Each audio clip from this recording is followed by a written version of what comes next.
Fascism as an ideology is hard to define. Fascism was founded during World War I by Italian nationalists who combined left-wing and right-wing political views. Fascism's goal is to promote the rule of people deemed innately superior, while seeking to purge society of people deemed innately inferior. Fascism views political violence and war as forms of direct action that can be utilized to promote national rejuvenation, spirit, and vitality. Fascists commonly utilize paramilitary organizations to commit or threaten violence against their opponents. Once in power, fascists rule by creating an ever-widening gap between the government and the people.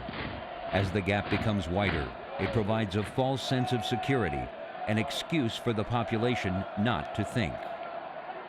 Fascism keeps the people busy with continuous changes and crises so that they have no time to think about the dreadful things that are growing, little by little, all around them. The people of the fascist state wait for the next crisis or assault by foreign influences. They wait for one great shocking occasion, thinking that others, when such a shock came, would join in to resist the iron-fisted rule of the leader, somehow. In the end, the people live in a world of hate and fear, and people who hate and fear do not even know it themselves. When everyone is transformed, no one is transformed. They accept things they would have not accepted 5 years ago, a year ago, things their fathers could never have imagined.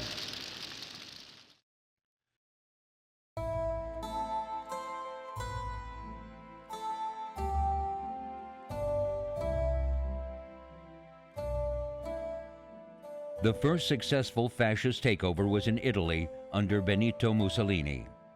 Mussolini was born in 1886 in the rough hill country of north-central Italy. His mother was a devout Catholic and schoolteacher, while his father was an atheist and anarchist who liked to smash ballot boxes on election day. Mussolini did not take to school. He found that he rebelled against most things. His behavior was so bad that he was expelled from it. Mussolini did better at his next school, and he went on to become a qualified teacher, even though he was not interested in teaching. Mussolini had developed passions for politics. When World War I broke out, Mussolini first advocated neutrality, and then, probably after accepting French bribes, called for Italian involvement on the Allied side. He now saw the war as a great drama not to be missed. Mussolini, like many others in Europe, answered his country's call when it was needed. In August 1915, Mussolini was called up for military service. Accepting his call to the draft, he reported for duty in Milan on August 31, 1915, and was assigned to the 11th Regiment of the Bersaglieri, a corps of sharpshooters. During the winter of 1917, Mussolini's unit was field testing a new mortar when the weapon exploded. He was severely wounded with more than 40 pieces of shrapnel embedded in his body. After a long stay at a military hospital, Mussolini eventually recovered from his injuries and was then discharged from the army. Following his release from the army, Mussolini returned to Milan to edit the right-wing Il Popolo d'Italia. The journal demanded that the Allies fully support Italy's claims at the Paris Peace Conference at Versailles. But the Americans, French, and British turned their backs on their former ally. As a result of the war, the Italian economy was in shambles, and the country was plagued with unemployment, inflation, riots, strikes, and brigandage. It was then that the former rabid socialist, Benito Mussolini, first joined and soon became leader of the fascist party Fasci Revolutionary Action Group. In 1917, the fascist Mussolini praised the October Revolution that brought Vladimir Lenin and the Bolshevik movement to power in Russia, as Mussolini himself desired a revolution in Italy to bring the fascists to power. However, Mussolini later became unimpressed by Lenin, regarding Lenin as merely a new version of Tsar Nicholas. Lenin regretted that Mussolini had abandoned Marxism to become an anti-communist, as Lenin believed that Mussolini had once been the best public figure of Marxism in Italy. and blamed the Italian socialists for having lost Mussolini.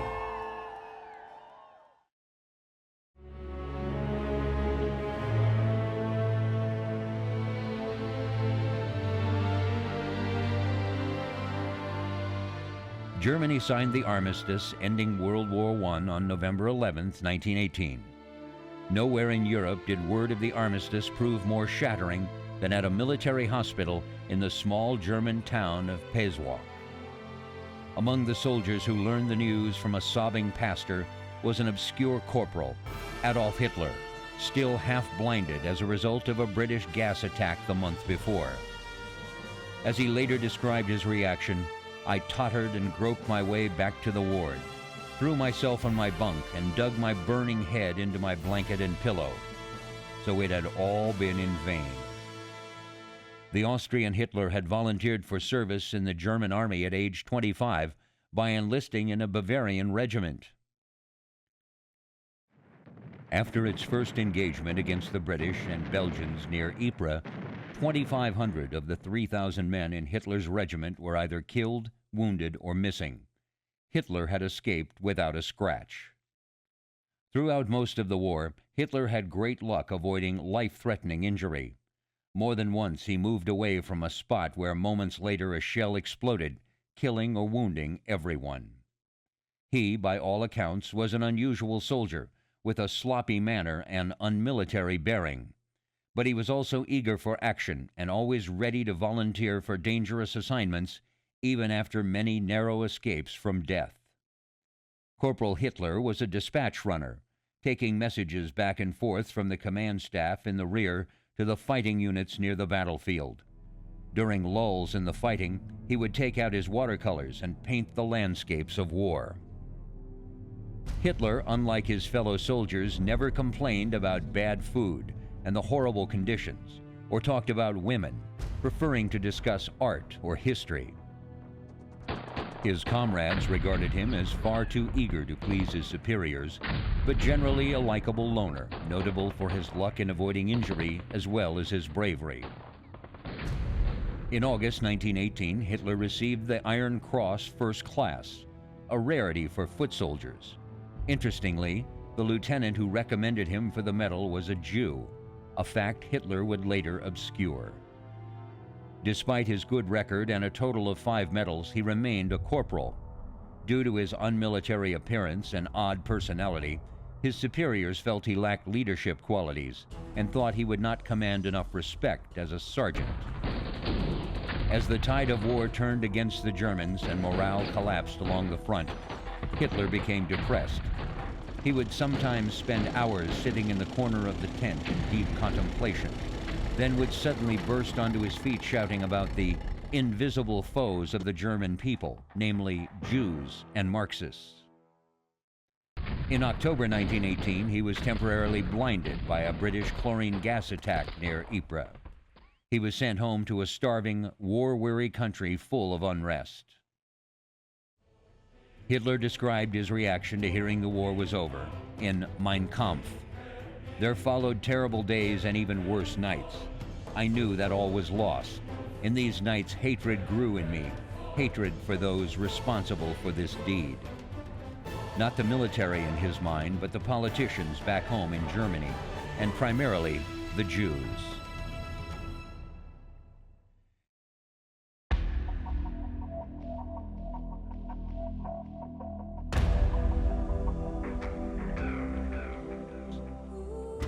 By 1922, Mussolini had enough power to demand representation in the actual government of the country.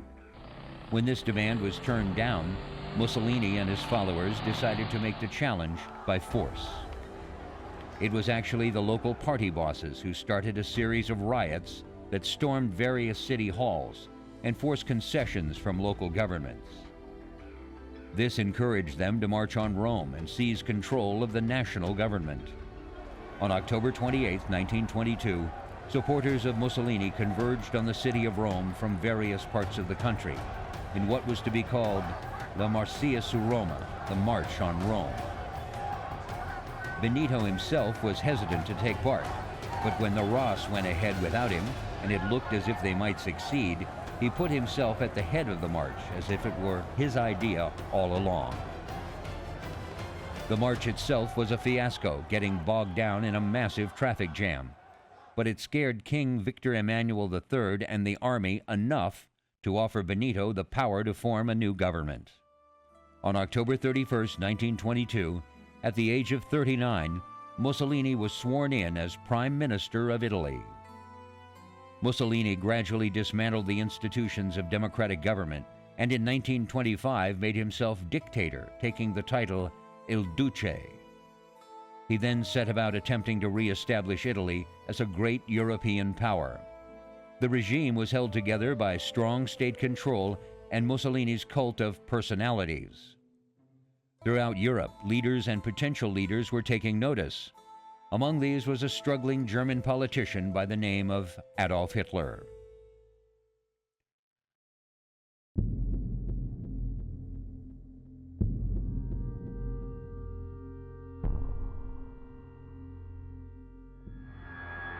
The war's end left Germany, like Italy, exhausted, hungry, and broke. The war had consumed almost everything that could be eaten, worn, or melted down into munitions. The Allied blockade, which was maintained until March 1919 to ensure Germany's submission, made food still scarcer and helped to kill some 800,000 underfed civilians. One weak government after the other chipped away at Germany's massive problems. Afraid to raise taxes or curtail credit, the government paid its bills by printing more and more marks. With the end of the war also came a sweeping wave of revolution and counter-revolution across most of all of Western and Eastern Europe. Germany was not immune to the fervor of revolution and experienced numerous uprisings, coup attempts, counter-revolutionary assaults, street battles, and territorial land grabs. The front soldiers that largely disbanded and dissolved upon returning home to Germany fought on both sides of these revolutionary struggles. Adolf Hitler never held a regular job, and aside from his army time in World War I, led a lazy lifestyle, from his brooding teenage days in Linz through years spent in idleness and poverty in Vienna. In Munich, Hitler took part in national thinking courses organized by the Education and Propaganda Department of the Bavarian Reichswehr under Captain Karl Mayer. Captain Mayer ordered Hitler to infiltrate the tiny Deutsche Arbeiterparty, abbreviated DAPS. The DAPS was the forerunner of the Nazi Party. Founded by Anton Drexler, a machine fitter, and Karl Harrer, a sports journalist, on January 5, 1919, the party propagated nationalist, xenophobic, anti-Semitic, pseudo-socialist views. Hitler was given the task of observing the party and reporting on their activities. He made his visit to a party meeting on September 12, 1919. He did not get involved in the debate until one of the speakers advocated that Bavaria leave the Reich. Hitler spoke and countered the speaker's arguments so eloquently that he was noticed by one of the party's founders, who then persuaded Hitler to join the party. On October 19, 1919, Hitler joined the party as its 55th member. Because of his talents as a public speaker and because of his forceful personality, the party soon began to draw large crowds, especially when Hitler was the main speaker. By the end of 1920, the party numbered 3,000, many of whom Hitler and Captain Ernst Röhm, head of the Brown Shirts, had brought into the party personally, or for whom Hitler's oratory had been their reason for joining. Hitler was so successful that, upon being discharged from the army, he was able to live comfortably from his speaker's fees alone. In July 1921, Hitler threatened to leave the party unless the party leadership was dismissed and he was elected party leader. The party, realizing that Hitler had been the only reason it had survived the last 2 years, quickly gave in to his demands.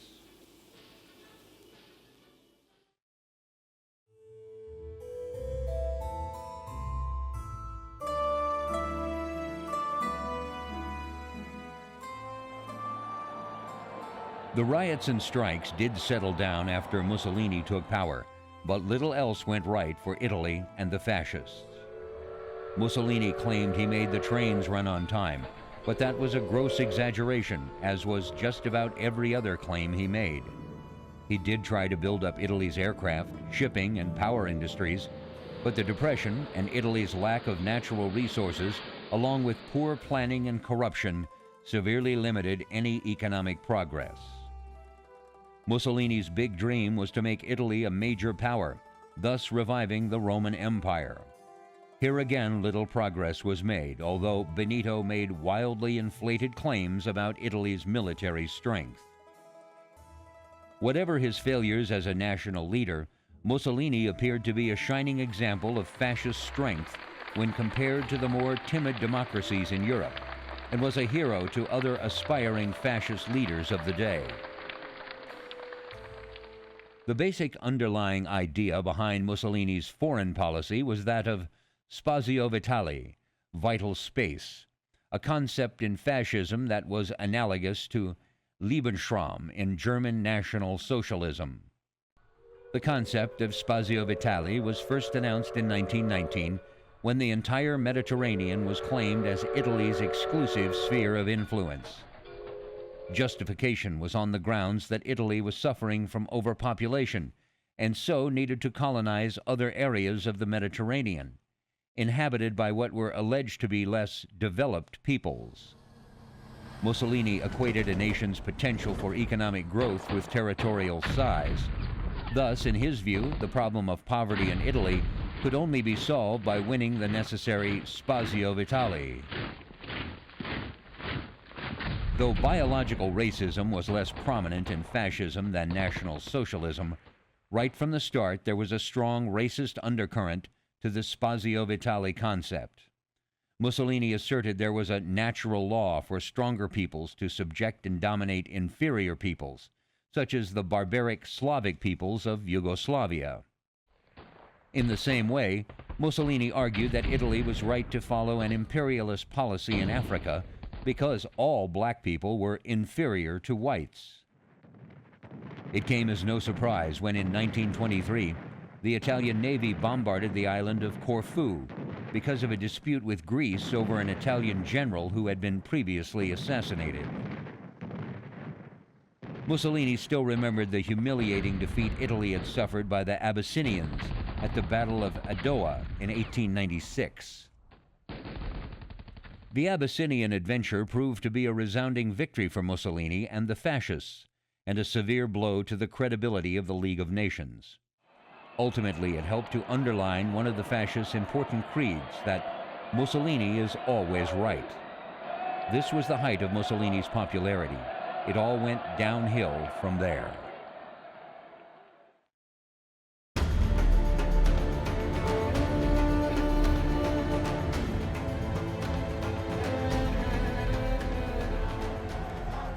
On September 26, 1923, following a period of turmoil and political violence, Bavarian Prime Minister Eugen von Kneeling declared a state of emergency and appointed Gustav von Kahr Staatskommissar with dictatorial governing powers.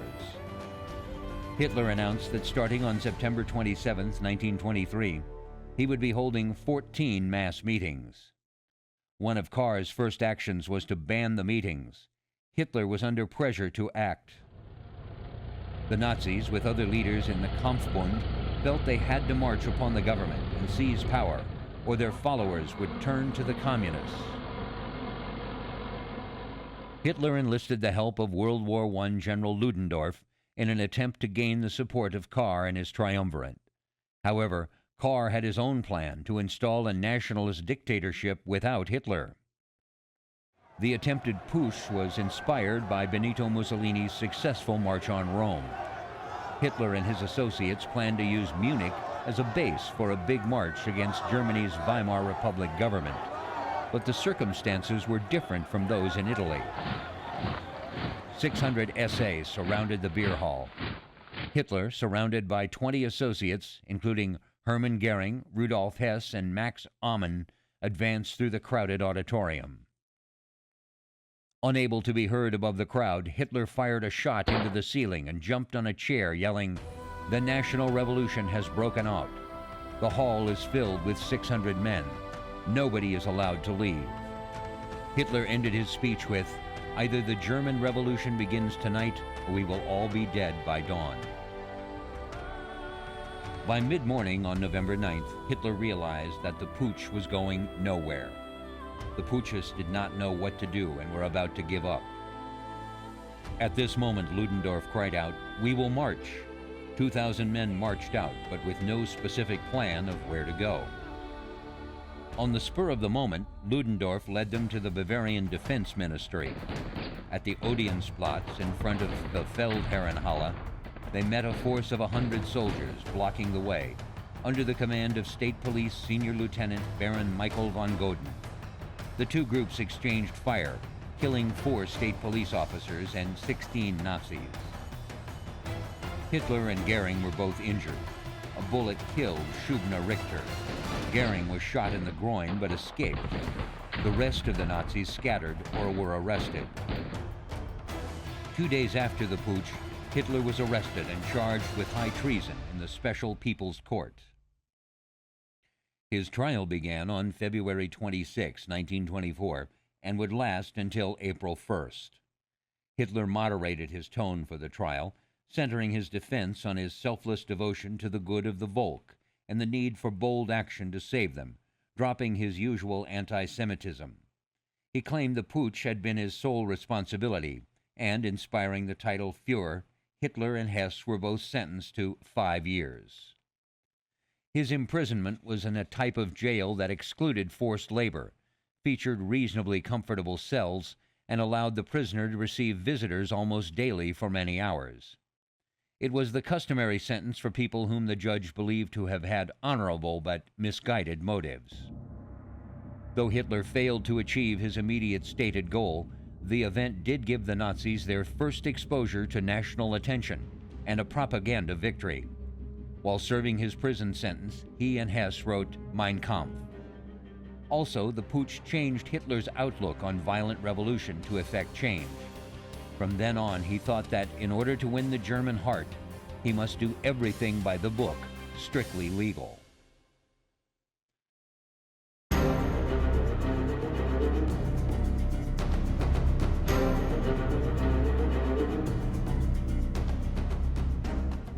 On October 29, 1929, the Wall Street stock market crashed with disastrous worldwide effects.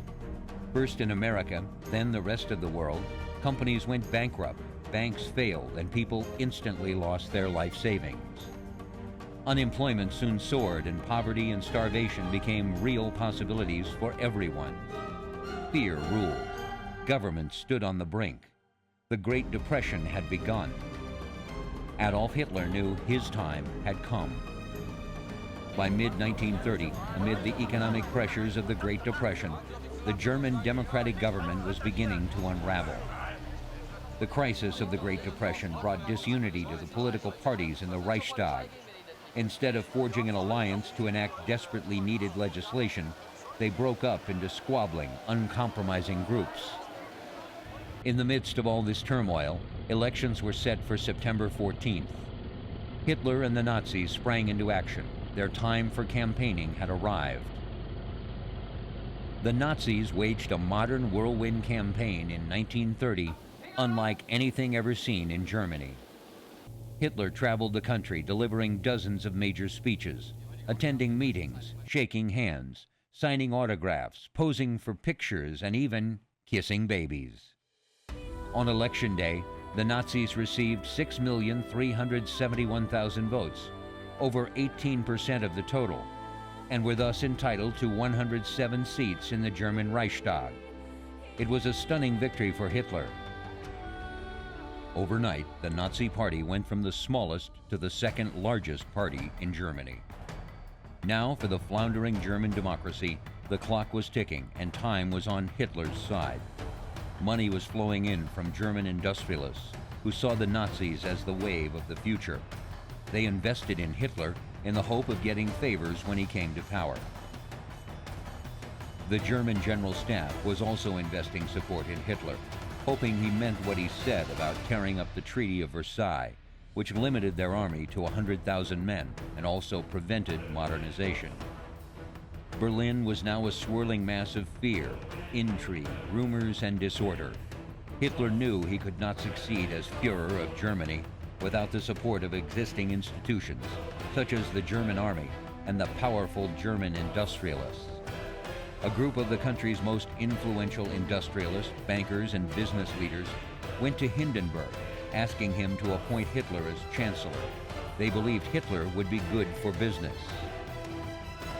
The military also placed its bet on Hitler, believing his repeated promises to tear up the Treaty of Versailles and expand the army and bring back its former glory. They all had one thing in common: they underestimated Hitler. Around noon on January 30th, 1933, a new chapter in German history began as a teary-eyed Adolf Hitler emerged from the presidential palace as Chancellor of the German nation. Surrounded by admirers, he got into his car and was driven down the street lined with cheering citizens. "We've done it! We've done it!" a jubilant Adolf Hitler exclaimed. That evening, just about every member of the SA and SS turned out in uniform to celebrate the new Führer, Chancellor Adolf Hitler. Carrying torches and singing the Horst Wessel song, they were cheered by thousands as they marched through the Brandenburg Gate and along the Wilhelmstrasse to the presidential palace. Dismissive of the Bohemian corporal, as he called Hitler, Hindenburg hoped making Hitler Chancellor in January 1933 would appease and quiet him. The Nazis had always used violence to intimidate their opponents, and once Hitler took office, this did not change.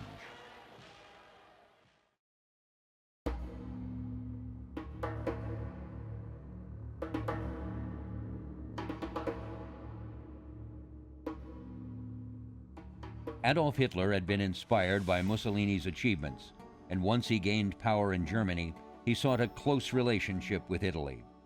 On the other hand, Mussolini did not like Hitler initially.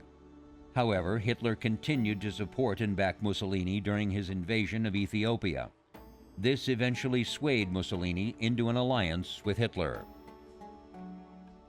In 1936, the two men signed a non-military alliance. It was in that year that Italy and Germany worked together to create a third fascist state in Europe.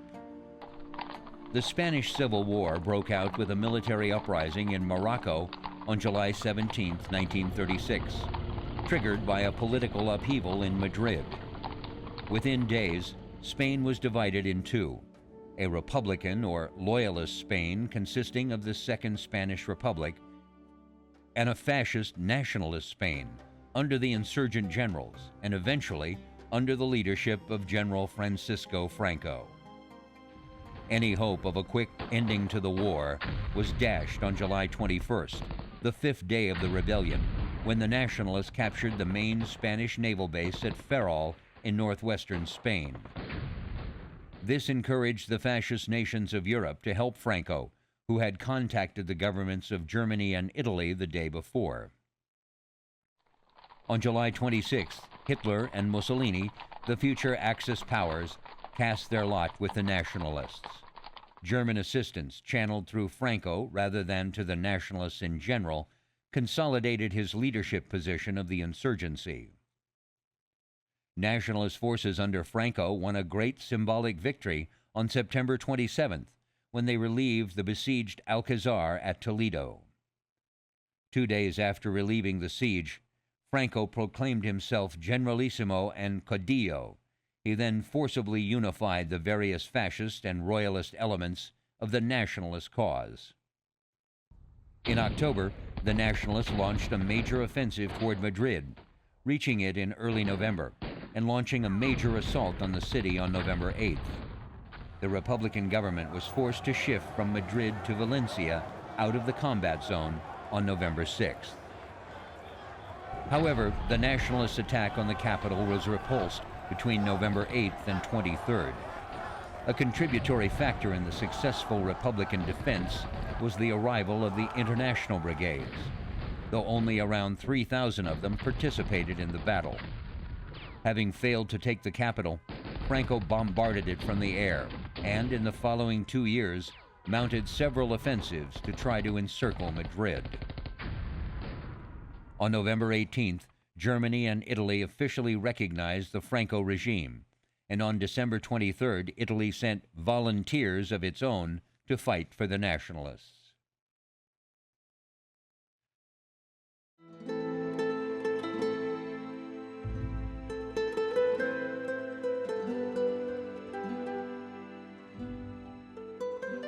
In September 1936, Lieutenant Colonel Walther Warlimont of the German General Staff arrived as the German commander and military advisor to General Francisco Franco. The following month, Warlimont suggested that a German Condor Legion should be formed to fight in the Civil War. General Hugo Sperry was appointed commander of the Condor Legion in November 1936. His chief of staff was Wolfram von Richthofen, the cousin of the First World War flying ace Manfred von Richthofen. Wilhelm von Thoma was placed in charge of all German ground troops in the war. Franco now began to remove all his main rivals for the leadership of the nationalist forces. Franco came under pressure from Hitler and Mussolini to obtain a quick victory by taking Madrid. He eventually decided to use 30,000 Italians and 20,000 legionnaires to attack Guadalajara, 40 miles northeast of the capital. On March 8, 1937, the Italian Corps took Guadalajara and began moving rapidly towards Madrid. 4 days later, the Republican Army, with Soviet tanks, counterattacked. The Italians suffered heavy losses, and those left alive were forced to retreat on March 17th. On April 19, 1937, Franco forced the unification of the other small right-wing parties to form the Falange Española Tradicionalista. Franco then had himself appointed as leader of the new organization. Imitating the tactics of Adolf Hitler, giant posters of Franco were displayed along with the slogan, "One state, one country, one chief." On February 27, 1939, the British Prime Minister Neville Chamberlain recognized the nationalist government headed by Franco. Later that day, President Manuel Azaña resigned from office, declaring that the war was lost and that he did not want Spaniards to make any more useless sacrifices. On March 27th, the Nationalist Army entered Madrid virtually unopposed. 4 days later, Francisco Franco announced the end of the Spanish Civil War.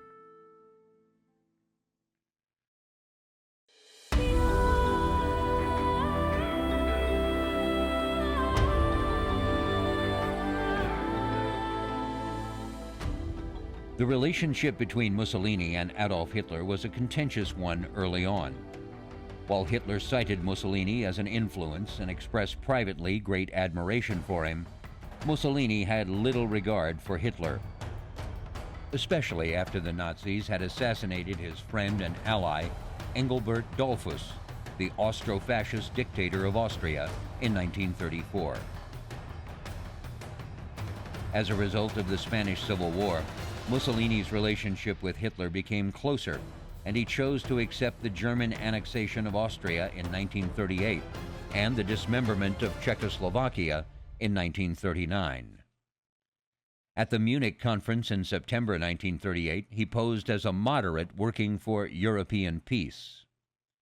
His axis with Germany was confirmed when he made the Pact of Steel with Hitler in May 1939, which basically tied the two countries together in the event of war. And war was soon to come. As World War II began, Gian Galeazzo Ciano, Italian Minister of Foreign Affairs, and Benito Mussolini's son-in-law, and Viscount Halifax were holding secret phone negotiations. The British wanted Italy on their side against Germany as it had been in World War I.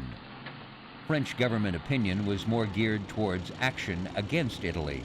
They were eager to attack Italy in Libya. Convinced that the war would soon be over, with a German victory looking likely at that point, Mussolini decided to enter the war on the Axis side. Accordingly, Italy declared war on Britain and France on June 10, 1940. Mussolini regarded the war against Britain and France as a life-or-death struggle between opposing ideologies, fascism and the Masonic democratic capitalist world, describing the war as the struggle of the fertile and young people against the sterile people moving to the sunset. It is the struggle between two centuries and two ideas, and as a logical development of our revolution. Italy joined the Germans in the Battle of France, fighting the fortified Alpine line at the border. Just 11 days later, France surrendered to the Axis powers. In September 1940, the Italian 10th Army crossed from Italian Libya into Egypt, where British forces were located. This would become the Western Desert Campaign. Advances were successful, but the Italians stopped at Sidi Barrani, waiting for logistic supplies to catch up. On October 25, 1940, Mussolini sent the Italian Air Corps to Belgium, where the Air Force took part in the Battle of Britain. He also sent Italian forces to invade Greece. After initial successes, this backfired, as the Greek counterattack proved relentless, resulting in Italy losing 1/4 of Albania. Germany soon committed forces to the Balkans to bail out its ally. Events in Africa had changed by early 1941, as Operation Compass had forced the Italians back into Libya. In danger of losing the control of all Italian possessions in North Africa, Germany finally sent the Africa Corps to support Italy. With the Axis invasion of the Soviet Union in June 1941, Mussolini declared war and sent an army to fight alongside the Germans. The heavy losses suffered by the Italians on the Eastern Front, where service was extremely unpopular, owing to the widespread view that this was not Italy's fight, did much to damage Mussolini's prestige with the Italian people. After the Japanese attack on Pearl Harbor, he declared war on the United States on December 11, 1941.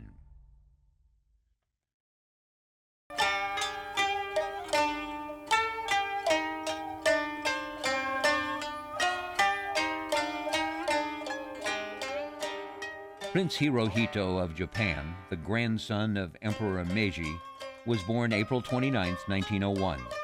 As a young man, he became very interested in natural science and marine biology. When Hirohito visited Europe in 1921, he became the first Japanese prince to travel to the West. On December 25, 1926, Hirohito assumed the throne upon the death of his father. The Taisho era ceased at once, and a new era, the Shona era, or Era of Enlightened Peace, was proclaimed. Prior to World War II, Japan invaded Manchuria in 1931 and the rest of China in 1937. Post-war sources reveal that Hirohito never really had any objection to the invasion of China in 1937, which was recommended to him by his chiefs of staff and Prime Minister, Fumimaro Konoe. His main concern seems to have been the possibility of an attack by the Soviet Union in the north. Hirohito personally ratified the proposal by the Japanese army to remove the constraints of international law on the treatment of Chinese prisoners on August 5, 1937. Moreover, the emperor authorized by specific orders Rinsanmei, the use of chemical weapons against the Chinese. During World War II, under Hirohito's leadership, Japan formed alliances with Nazi Germany and Fascist Italy, forming the Axis powers. On September 4, 1941, the Japanese cabinet met to consider war plans prepared by Imperial General Headquarters.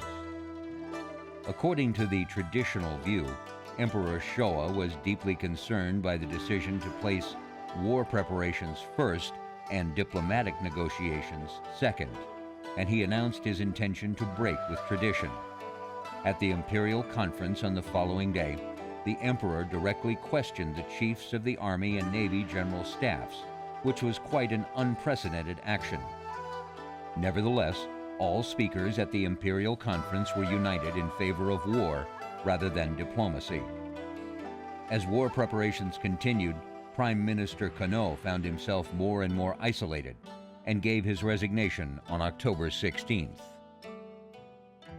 The Army and the Navy recommended the candidacy of Prince Higashikuni, one of the emperor's uncles. The emperor chose the hardline General Hideki Tojo, who was known for his devotion to the imperial institution.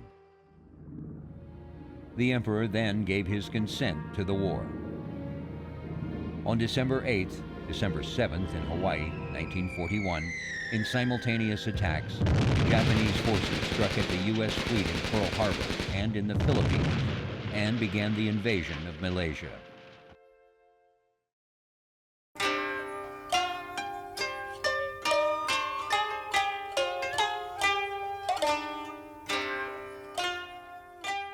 With the nation fully committed to the war, the emperor took a keen interest in military progress and sought to boost morale.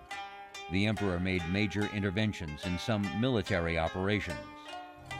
As the tide of war gradually began to turn after the Battle of Midway, some people argued that the flow of information to the palace gradually began to bear less and less relation to reality, while others suggested that the emperor worked closely with Prime Minister Tojo. In August 1942, the emperor recognized the potential danger and pushed the Navy and the Army to greater efforts. When informed in August 1943 that the American advance through the Solomon Islands could not be stopped, the emperor asked his chief of staff to consider other places to attack. Throughout the following years, the sequence of drawn and then decisively lost engagements was reported to the public as a series of great victories. Only gradually did it become apparent to the people in the home islands that the situation was very grim. U.S. air raids on the cities of Japan starting in 1944 made a mockery of the unending tales of victory. Later that year, with the downfall of Hideki Tojo's government, 2 other prime ministers were appointed to continue the war effort, each with the formal approval of the emperor. Both were unsuccessful, and Japan was nearing defeat. After the loss of Okinawa, Hirohito called on his ministers to seek a negotiated end to the conflict. However, his government refused, claiming that Japan and Germany could still win the war.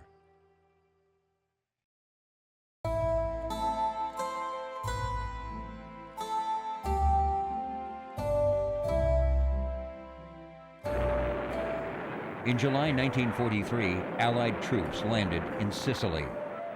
Despite the fixed elections and propaganda used by Mussolini in July 1943, King Victor Emmanuel removed him from power and had him arrested in hopes of appeasing the Allies. By this time, discontent with Mussolini was such that when the news of his ouster was announced on the radio, there was no resistance. In an effort to conceal his location from the Germans, Mussolini was moved around the country before being sent to Campo Imperatore, a mountain resort in Abruzzo where he was completely isolated. The new Italian government signed an armistice with the Allies on September 3, 1943. Its announcement 5 days later threw Italy into chaos. The king fled Rome, leaving the Italian army without orders. Immediately after the Italian surrender was announced, German troops started taking over the Italian peninsula by force as part of Operation Acre and occupied Rome on September 10th. After a period of anarchy, Italy finally declared war on Nazi Germany on October 13, 1943. From Malta, thousands of Italian troops were supplied to fight against the Germans. Others refused to switch sides and had joined the Nazis and Italian Social Republic. Only 2 months after Mussolini had been dismissed and arrested, he was rescued from his prison at the Hotel Campo Imperatore in the Gran Sasso raid by a special Fallschirmjäger unit on September 12, 1943. The rescue saved Mussolini from being turned over to the Allies as per the armistice. 3 days following his rescue in the Gran Sasso raid, Mussolini was taken to Germany for a meeting with Hitler in Rostenburg at his East Prussian headquarters. Despite public professions of support, Hitler was clearly shocked by Mussolini's disheveled and haggard appearance, as well as his unwillingness to go after the men in Rome who overthrew him. Hitler firmly told him that unless he agreed to return to Italy and set up a new fascist state, the Germans would destroy Milan, Genoa, and Turin. Feeling that he had to do what he could to blunt the edges of Nazi repression, Mussolini agreed to set up the new regime, the Italian Social Republic, informally known as the Salo Republic. During this period of 2 years, Mussolini lived in Gargano on Lake Garda in Lombardy. Although he insisted in public that he was in full control, he himself knew that he was little more than a puppet ruler. Rumors that the Allies were going to liberate northern Italy convinced Mussolini to flee with his mistress to Switzerland. On October 28, 1945, he was caught by Italian partisans and executed with his mistress, ending fascist domination in Italy. After being shot, kicked, and spat upon, the bodies were hung upside down on meat hooks from the roof of an Esso gas station. The bodies were then stoned by civilians below.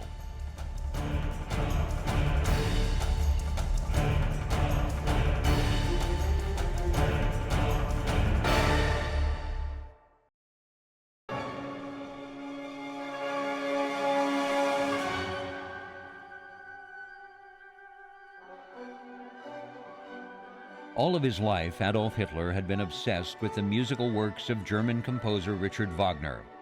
As a teenager living in Austria, Hitler was deeply inspired by Wagner's operas and their pagan, mythical tales of struggles against hated enemies. One time, back in 1905, after seeing Wagner's opera Rienzi, young Hitler professed he would someday embark on a great mission, leading his people to freedom, similar to the opera's story. Now, some 40 years later, after failing in his mission as Führer of the German people and Reich, another of Wagner's operas harkened, and it was Hitler's favorite, Der Ring des Nibelungen. It concerns a magic ring granting its possessor the power to rule the world.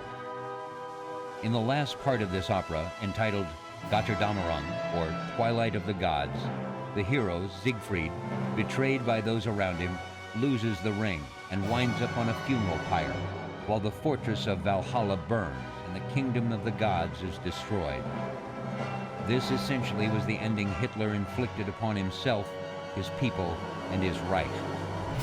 By late 1944, the Red Army had driven the German army back into Western Europe, and the Western Allies were advancing into Germany.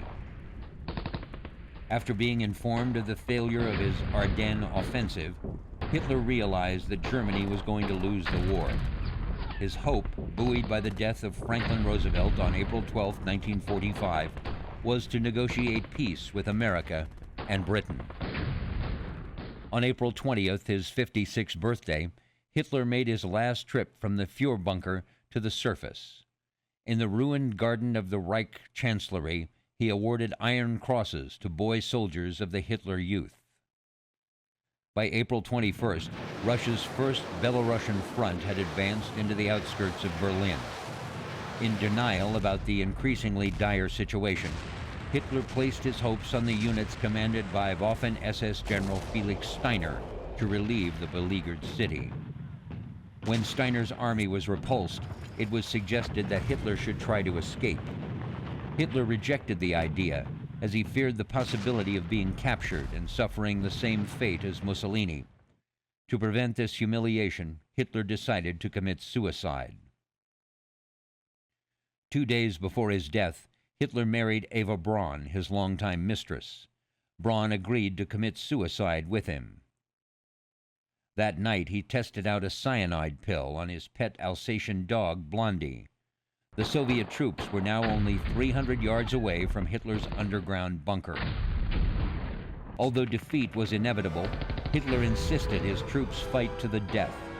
Instructions were constantly being sent out, giving orders for the execution of any military commanders who retreated. Hitler made a will leaving all his property to the Nazi Party. On April 30th, 1945, after saying their farewells, Hitler and Eva Braun went into a private room and took cyanide tablets. Hitler also shot himself in the head. His body was then cremated in a shallow ditch on the Chancellery grounds. For Jews and others who had been targeted by the Nazis, a great sense of relief was felt at ousting Hitler. No more Achtung, Achtung coming down from the street loudspeakers. No more ghettos, no more starvation, typhus, gas chambers, killing squads. The intense fear and persecution were over. The Germans themselves had paid dearly for Hitler's war, suffering 4 million civilian and 3 million military deaths. Hitler's nemesis, Soviet Russia, had suffered staggering losses, including 7 million soldiers and an estimated 16 million civilian deaths. Throughout Europe and Russia, 6 million Jews had been systematically murdered by the Nazis. For the victorious Allies, with images of recently liberated concentration camps still fresh in their minds, the question of justice now arose. Fortunately for the Allies, the rapid demise of Nazi Germany had resulted in the wholesale capture of gigantic document archives from all branches of Hitler's government, along with secret papers, conference reports, and private diaries. The Nazis had kept meticulous written records of their activities, from mass murder of the Jews to Hitler's private talks. In addition, captured Nazi officials and high-ranking military officers underwent lengthy interrogations. With all of the evidence at hand, the Allies decided to prosecute. The place chosen for the trial was Nuremberg, the now ruined city that had once hosted annual rallies glorifying Hitler and Nazism.